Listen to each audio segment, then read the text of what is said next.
me.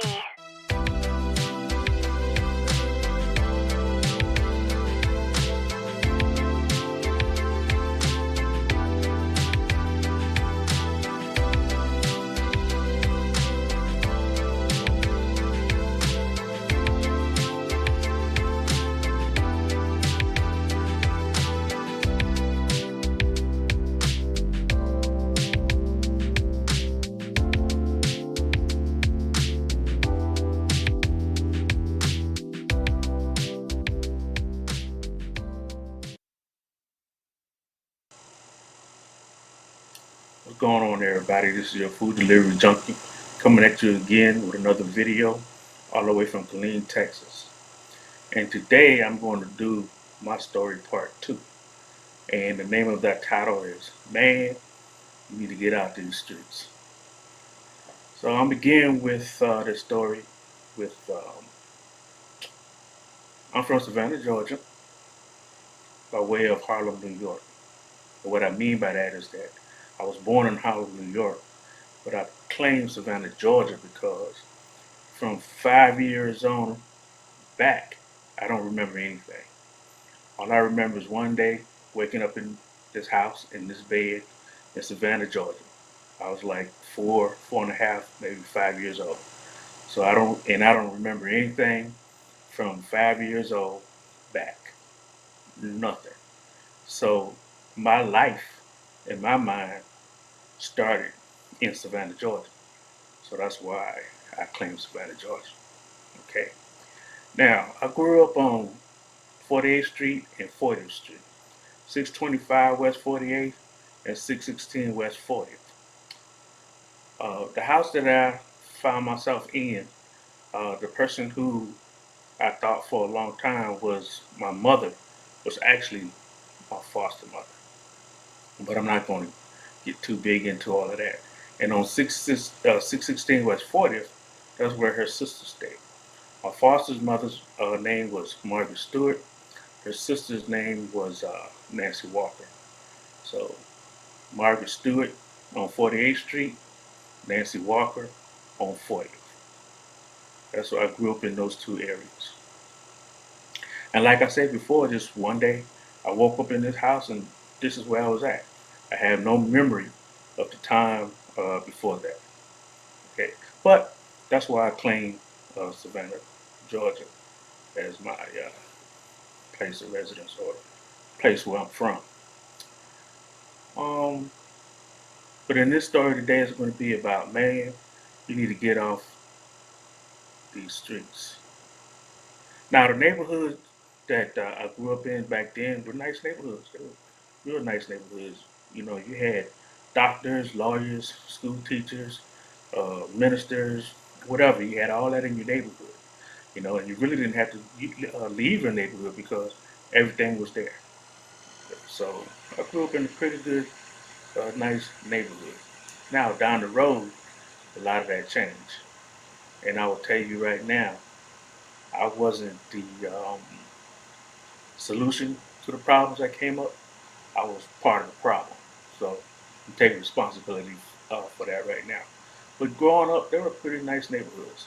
You know, you had your low income, they stayed in the same neighborhoods as your higher income. And everybody got along. Matter of fact, two doors down on 40th Street from where her sister lived at, there was a millionaire named Mr. Mays. He had the first limousine I ever saw. Now, he didn't have no big old mansion and all that kind of stuff, but he had a limousine, first one I ever saw, but he had to park it on the street.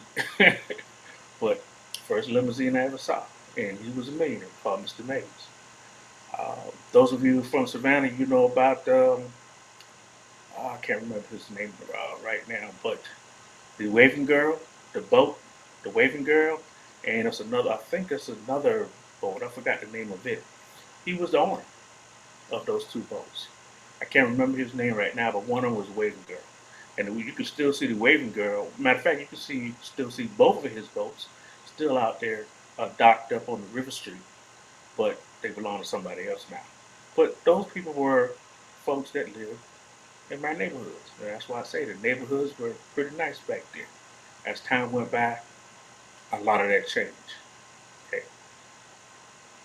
So the first part of my childhood, I stayed on 48th Street. Around about 14, I think about 14, 14 and a half maybe, Margaret Stewart died. So me and my sister that was there, um, that was living there, we moved permanently on 40th Street with her sister Nancy Walker. Um, one thing that I want to stress right now is that my childhood wasn't always great, but that's a whole nother story. But I'm bringing that up as we go along with my story, you have a better understanding of my environment and um, how things turned out in the future. So Margaret Stewart, she was a uh, right now. I'm just gonna say she was tough. She was mean, and how I am now has a lot to do with the way she raised me. But like I said, I'm not gonna get too deep into that now. That's another story. But the way she raised me has a lot to do with how I am now. But one thing I will say, her and her sister, they were teachers, and they instilled in me the power of knowledge. I will give them that. Um, they instilled in me that the most important thing out there is knowledge. So I was one of those ones. I was always in the books. I would read encyclopedias. I would. Anything I could find, I would read it. So they instilled in me that knowledge is power, not materialistic things, um, not money, none of that. Knowledge is power. Because what you do with that knowledge will determine your wealth and all that kind of stuff. But anyway, let's go ahead and let's move forward. So around about 14, when I was about 14 or 15, she passed, and me and my sister moved permanently on 40th Street, 616 West 40th Street, with her sister, Nancy Walker. Now, there were two complete opposites. Nancy Walker was an angel. I mean, to anybody, she was an angel. And but by the time I got to her, my thought process and the way I saw life was already kind of ingrained. So, um, but she still kept me under control. She still kept me under control, right? But the things that her sister had put into me was already there, and it was already solid. So after a while, she passed away, and when she passed away, well, that gave me the green light to go out there and you know and be who I was at that time. I'll put it that way.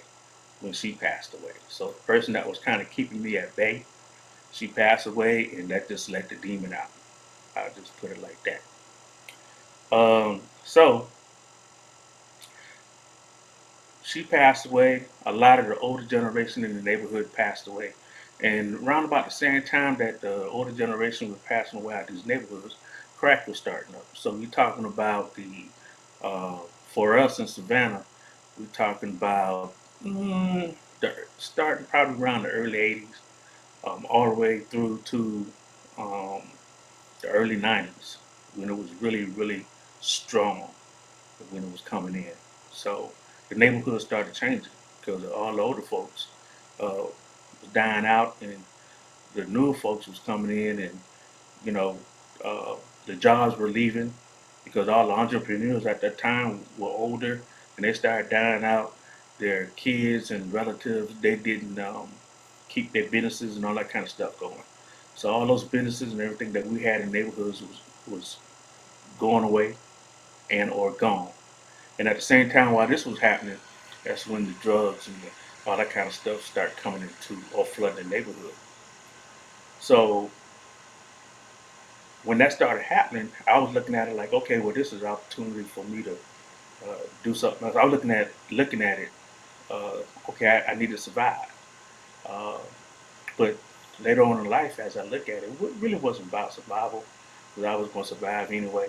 But it was more about, I think, power at that time, and not power like, I'm running stuff and I um, want people to do what I say, whatever. No, the power to do whatever I want, whenever I want to do it, without nobody questioning why I'm doing it.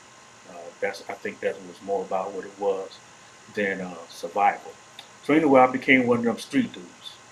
All right, I became one of them street hustlers. Uh, that's what I became, and I was pretty good at what I did. Now, a lot of people, if you wasn't really, really close to me, you wouldn't know this part of me. You know, people saw me with the nice cars, the booming music, the nice clothes, and the neck full of jewelry and all that kind of stuff. But they never really knew what I was doing because I had no posse. I had no bunch of people around me or anything like that. There's only a few select people that really, really know. Everybody else is just speculating or and thinking that they know. Now, one of the folks that really know, that really, really knew, was my next door neighbors. They knew because my neighbor next door, her granddaughter, used to hold the money for me, and she held the money for me until her grandmother found out, and she came over and she tore a new one into me. Boy, blah blah blah. Why you got my granddaughter out here doing such and such and this, that, and the other? And I couldn't be mad with her.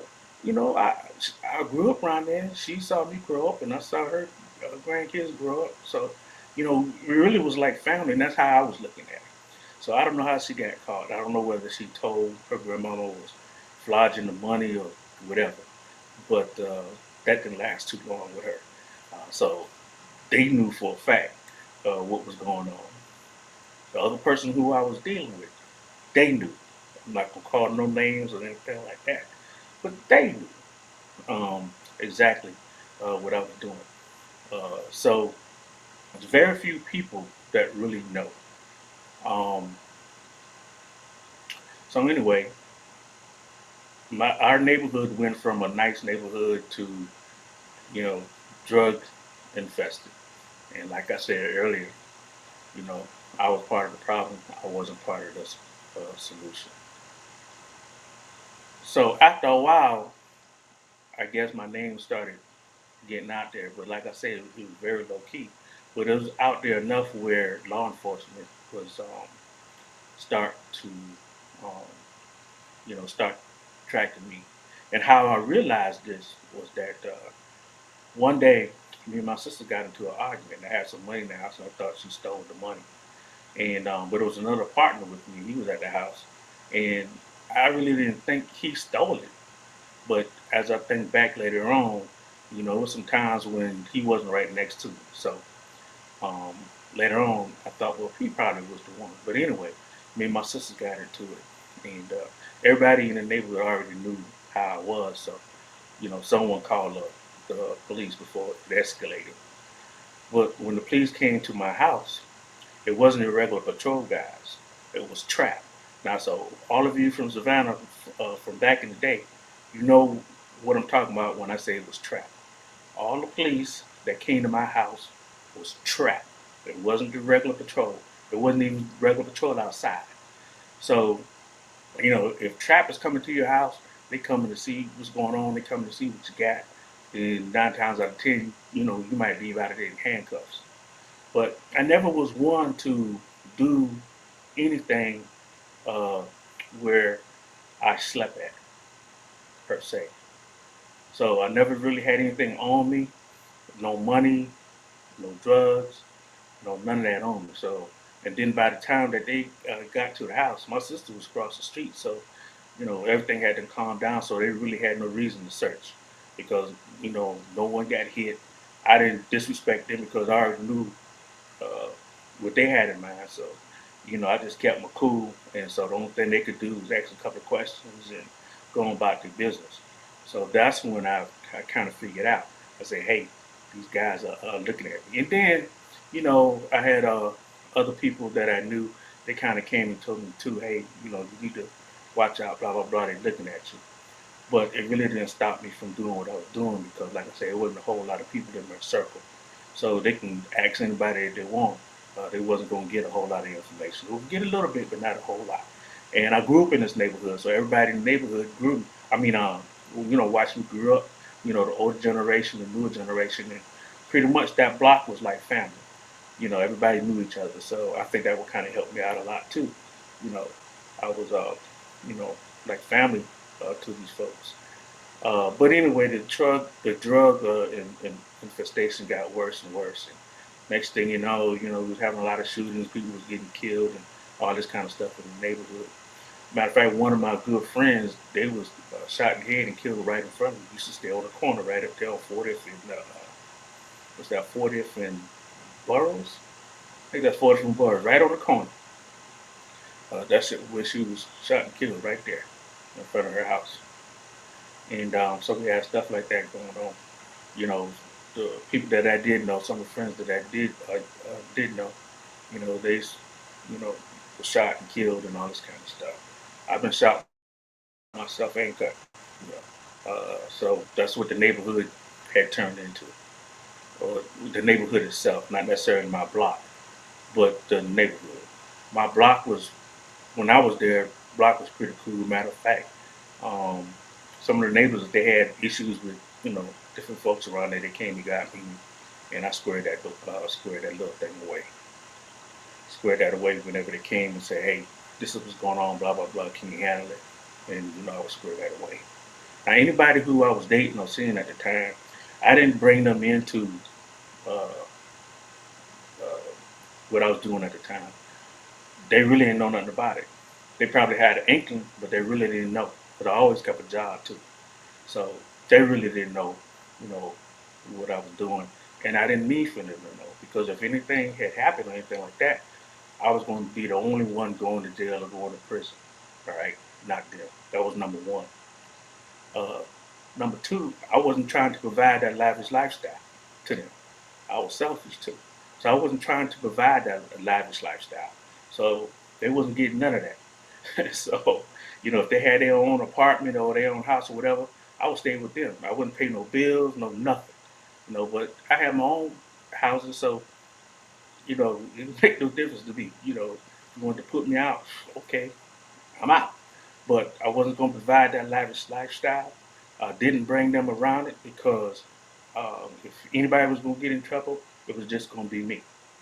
So a lot of folks really didn't know. They might have had an inkling.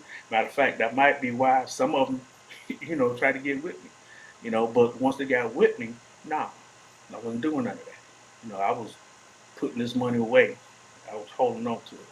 Matter of fact, at one time I had so much money in suitcases. One of my little cousins, don't call no name, but one of my little cousins went into the suitcase and stole about what $800-900 out the suitcase. And I had so much money in that suitcase, I didn't even know he stole it. And the only way I found out he stole it, he was around the corner at the corner store flogging, buying stuff for everybody. know, he had a whole little party, man. He acting like he was doggone P Diddy or something. There wasn't no P Diddy back there. But that's how I found out. Somebody came and told me, man, he's down there, he's spending blah blah blah. They didn't know that he got the money or stole the money from me. They just know he was around the corner flogging. And that's how I found out he stole like $700-800.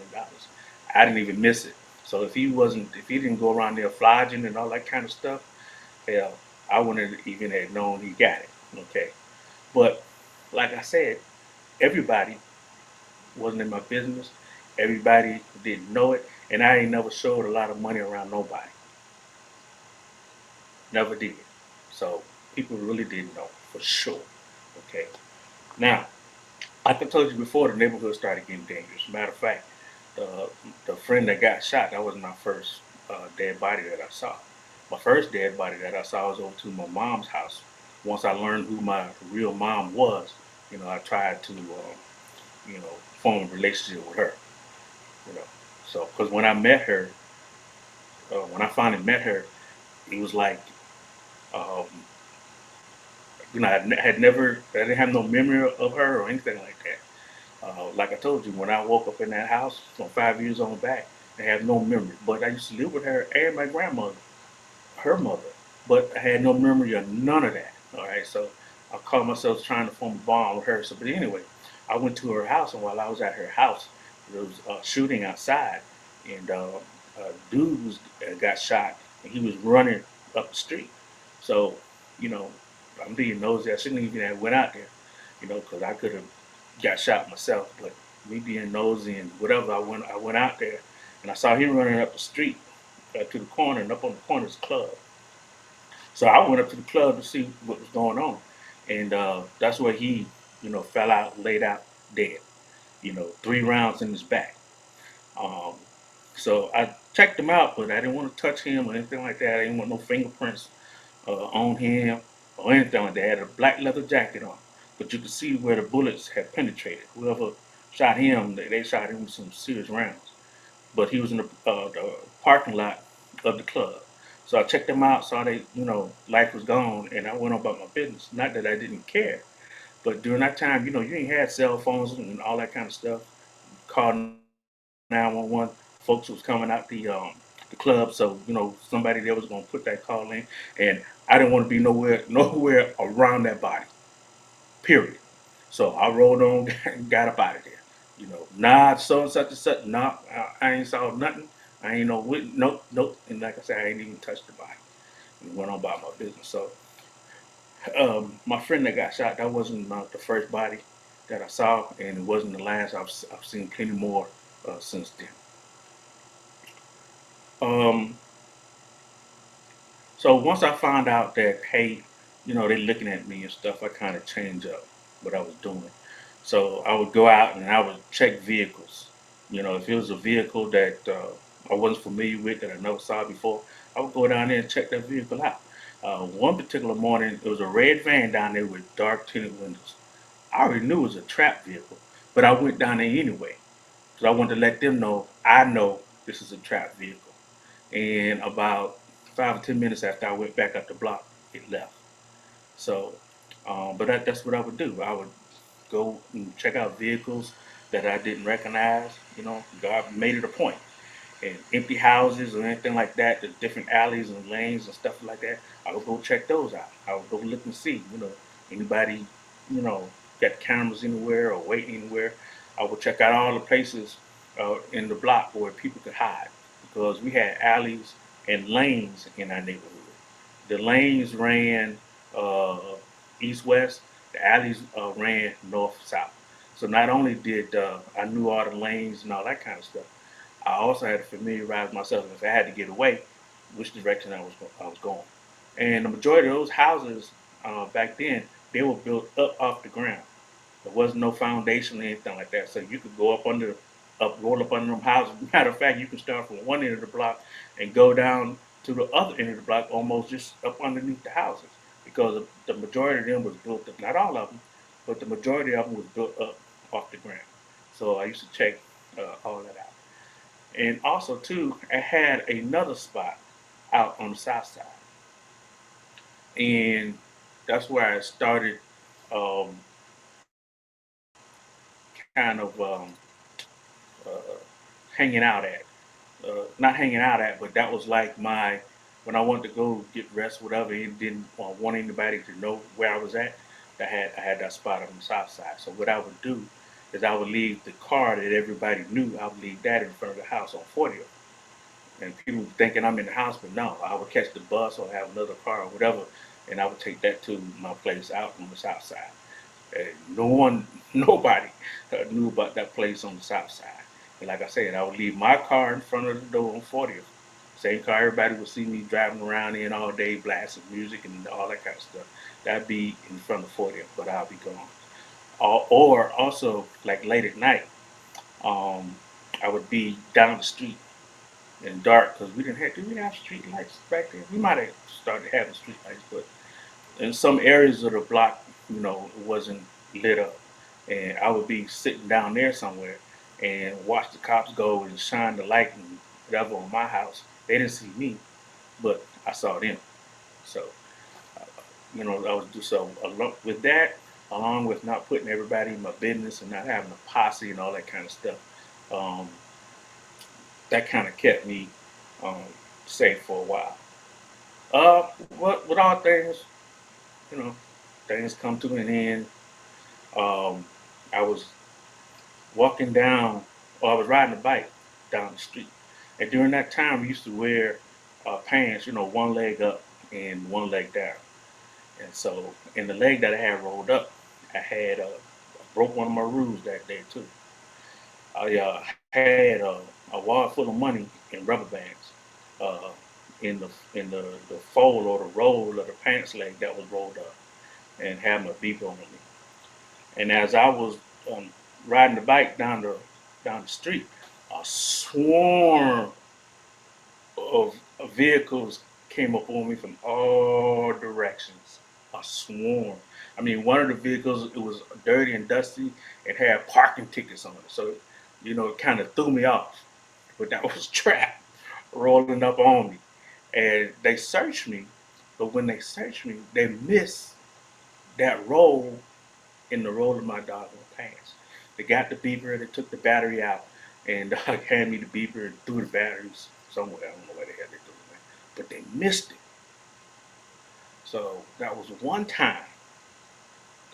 It was not the first time, but that was one of the times when, hey, I should have been uh, handcuffed. Now, I've been to jail, but I've never been to prison.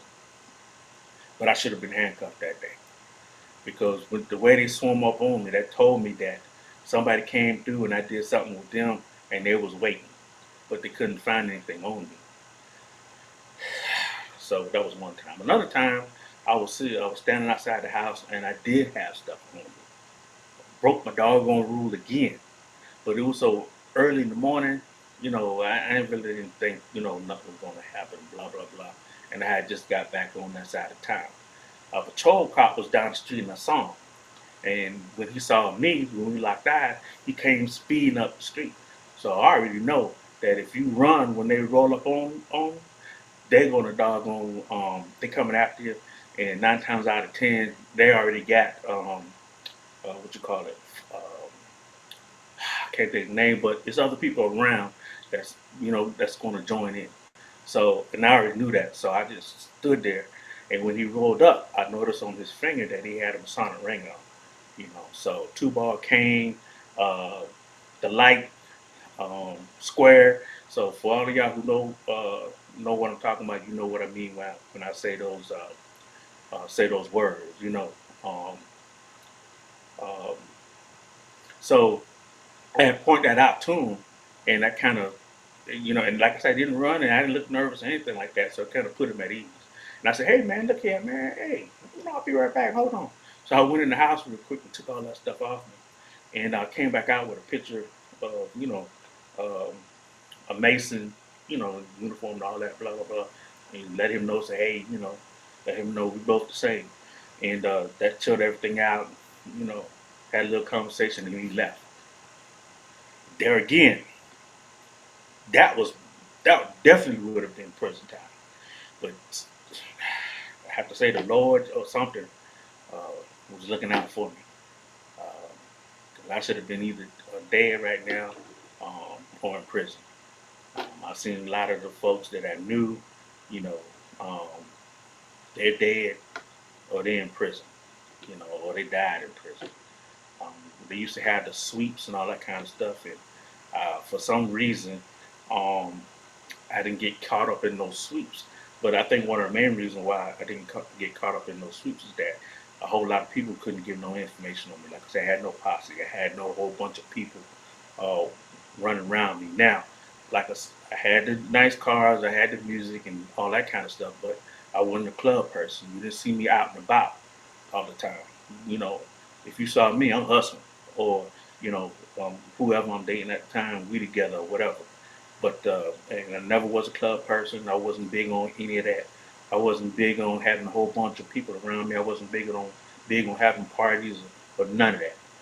So I think a lot of that, uh, kind of saved me. Plus, I also had, not necessarily spotters, but people out there that would tell me when those guys were close to the neighborhood, if they was up at the clubs or whatever, in my neighborhood, they would come back and tell me, hey, they over here, blah blah, they over there, whatever. which really doesn't make a difference because if they're coming at you, coming for you, they're coming for you. So it really don't make a difference. So anyway, moving on. This one particular day, this is how um, I got off the streets or I left the streets and went into the military. This is the beginning. This is the start of it. This one particular morning, I went outside, and when I went outside, it was nothing going on at all. And we're talking about at the height of the crack epidemic in Savannah. But it was nothing going on. Nobody walking up and down the street. There was no cars. Nobody getting up going to Sunday school. Nothing. Just me. And it was just silent and surreal. And something just said in my head, "Hey man, we need to get off these streets." And I turn and I turn and I'm looking like nobody there. Hey man, we need to get off these doggone streets. Right then and there, I stopped what I was doing. The money, cars, the houses, I just stopped what I was doing right then and there. I left all of that.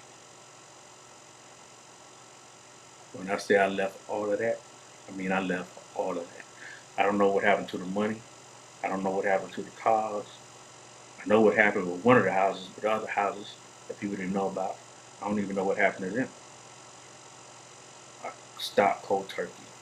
The lady across the street, her name was Annie, and um, I give a lot of thanks to her because she took me in until I went to the military. And it took a while for me to um, get into the military. And at the same time, too, I was kind of given a kind of push from one of the judges, too. but anyway, I first tried to get into uh, the Navy. No, I first tried to get into the Coast Guard. And at that time, I was 27, 26, 27. But anyway, in order to get into the Coast Guard, you had to have all your paperwork done and all that kind of stuff ready to roll by your 28th birthday. But I had so much going on, I wasn't going to be able to do that. I couldn't do that. By the time my 28th birthday came around, everything wasn't complete, and so I couldn't go into the Coast Guard. Now, the job that I was going to have in the Coast Guard was, I forgot the name of it, but those individuals you see in the speedboats on the water going after the drug dealers and all that kind of stuff. That was the job that I was going to get, and I figured, hey, I got experience, shit, whatever. So, excuse the language. But anyway, that didn't pan out. So went to the Navy. Navy said they don't take criminals.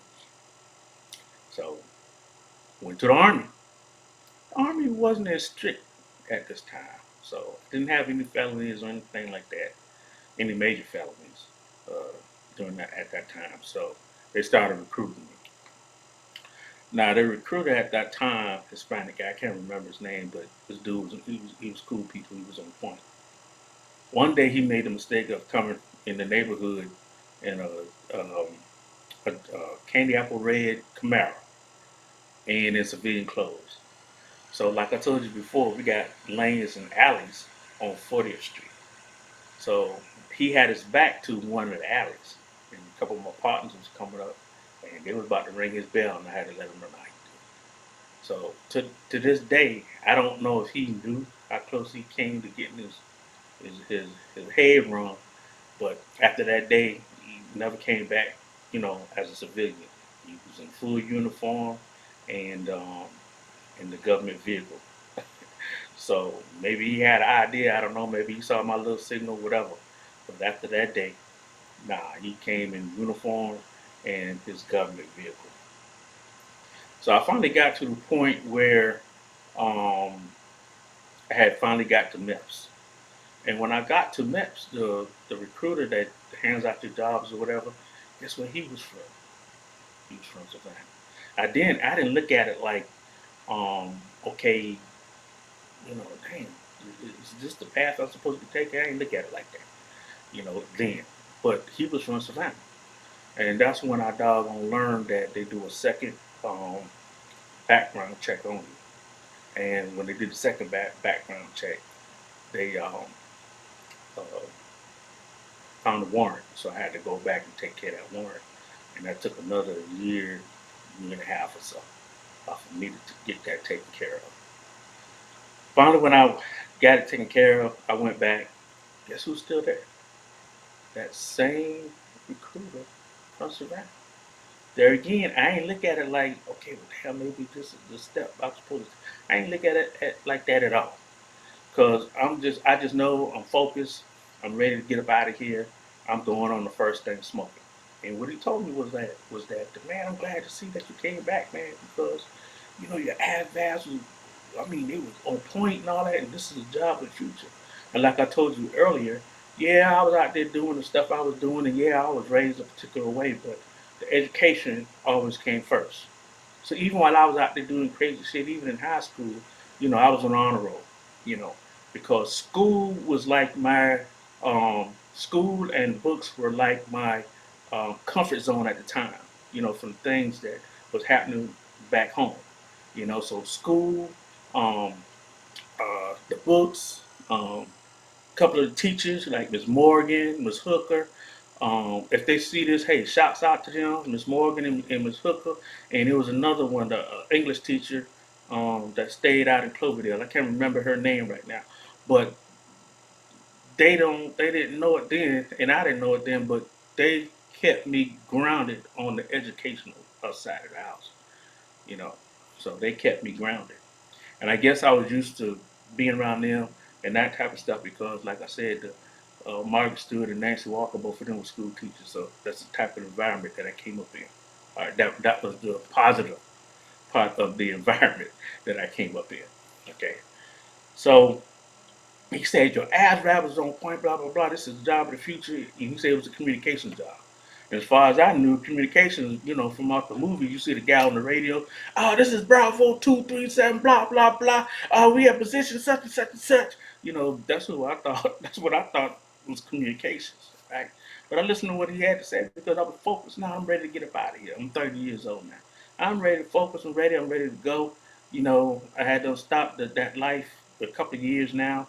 Um, but I didn't. I never was a person that liked to depend on other people. Now, even though Miss Ann had took me in while I was doggone waiting to get in, th- that really wasn't my style. So I was ready to go and do my own thing.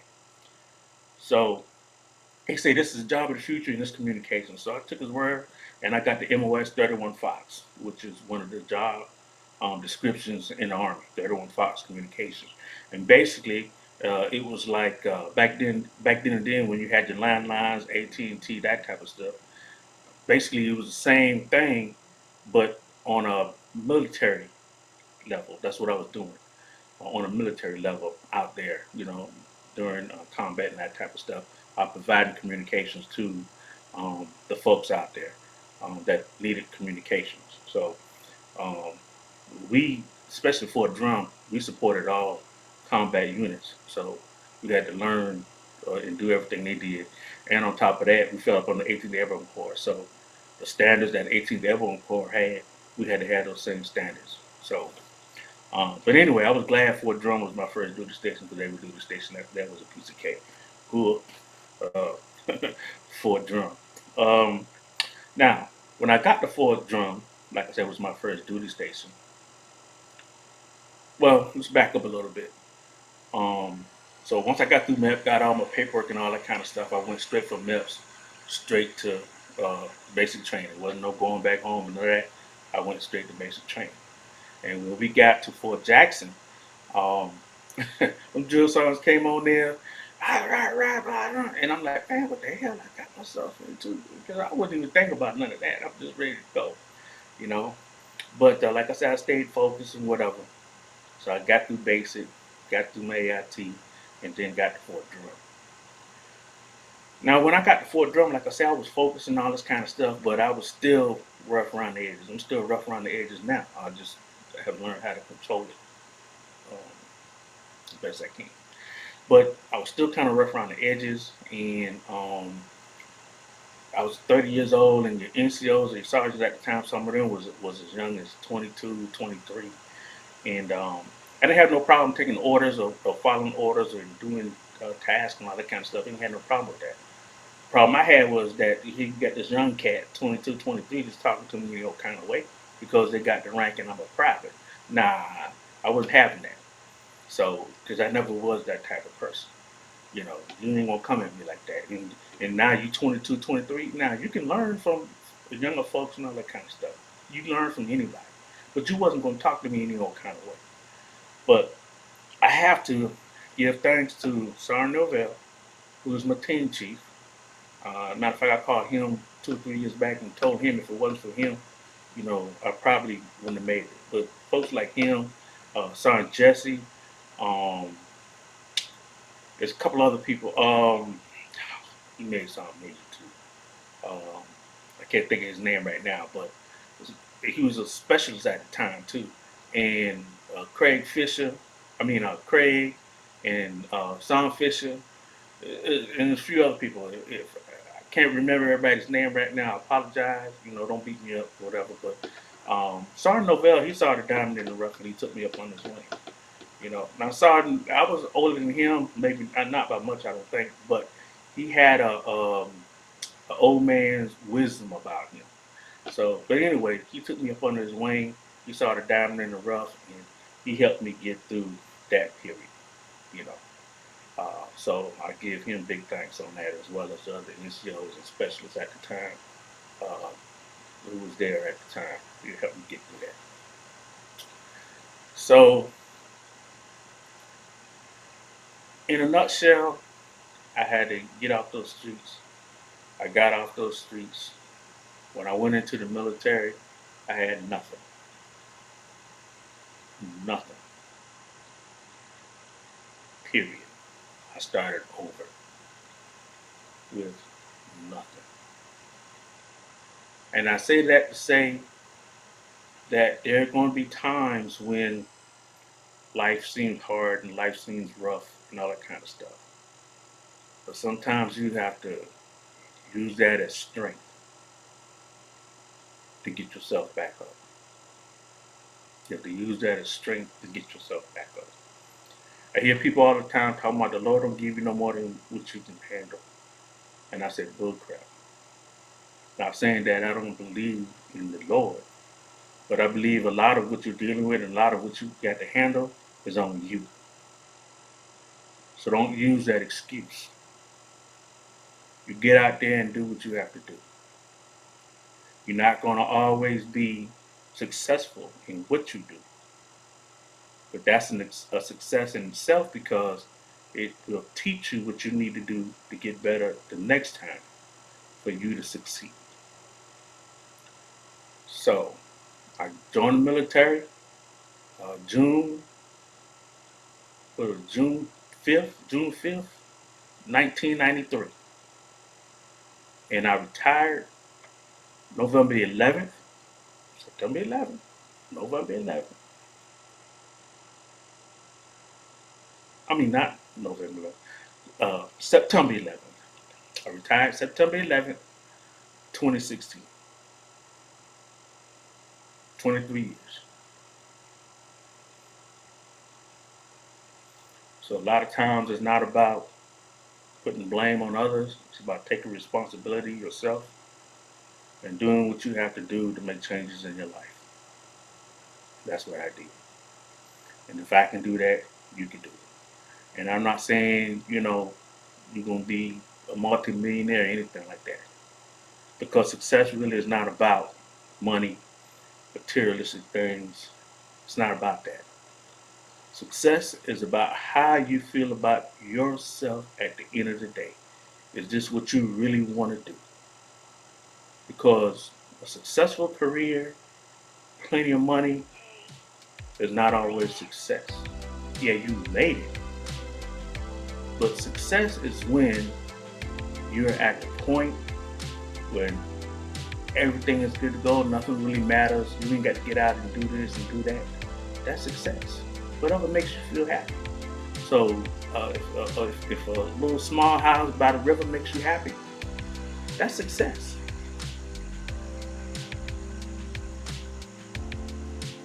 Don't judge somebody else's or what they feel is success on your success, because it can be totally different.